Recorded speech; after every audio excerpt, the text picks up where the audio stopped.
Ito nga yung araw na isinugod nga namin si baby sa ER kasi nga ay hindi mawala yung ubo niya, tapos yung sipon niya at nahihirapan na nga siyang huminga.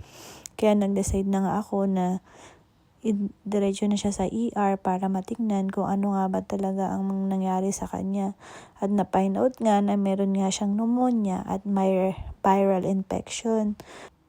Mataas nga din yung lagnat niya, kaya ayan, yun pala yung cause na din na meron siyang viral infection at pneumonia. Tapos nga hindi nga siya makahinga ng ayos, kaya nilagyan na nga siya dyan ng oxygen dahil nahihirapan siya huminga. At sobrang hirap talaga pag nakakasakit ang ating mga anak. Yan guys, nandito kami sa hospital. Na-confine ang baby ko. Mataas lagnat niya, tapos pneumonia. So, yan. Ay, iba talaga pag ang anak natin nagkakasakit. Ay, sana gumaling na po ang aking baby. Kawawa ang aking baby.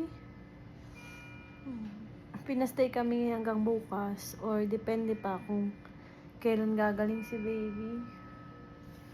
Galing ng baby ko. Ay. Ito yung pagkain sa hospital, guys. Ayan. Pero dahil hindi makakain ni Trixie, ako na lang kakain. Yung baby namin, kawawa naman. Ayan.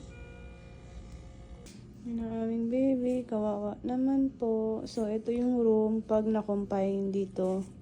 Ayan. So, malaki po yung room. Ayan.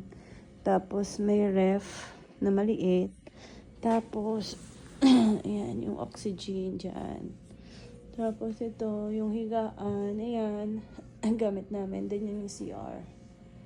So, malaki po yung room na, ayan, CR. Yan po yung CR. Sabi nga ng doktor ay try na siyang pakainin para malaman kung isusuka niya o hindi. At ayan nga yung gusto niya, yung popsicle na malamig. Kasi siguro dahil mas nagiginahan siya kapag yun yung kinakain niya. Tapos mapapansin niyo po may oxygen pa rin siya dyan. Pero at least nakakain na po siya. Nakakahingi-hingi na rin siya ng tubig. Ayan. Tapos, ayan, makikita nyo tinanggal na rin yung oxygen niya. Medyo okay na siya. Salamat po sa Diyos. At nakikipaglaro na sa kanyang tita May.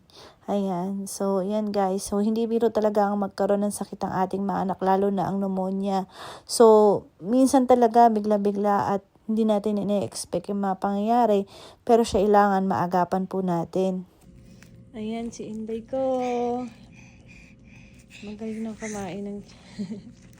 Iwan dyan? Ha? Meron pa rin po siyang pneumonia. Pero at least nawala na yung lagnat niya. Wow, yummy.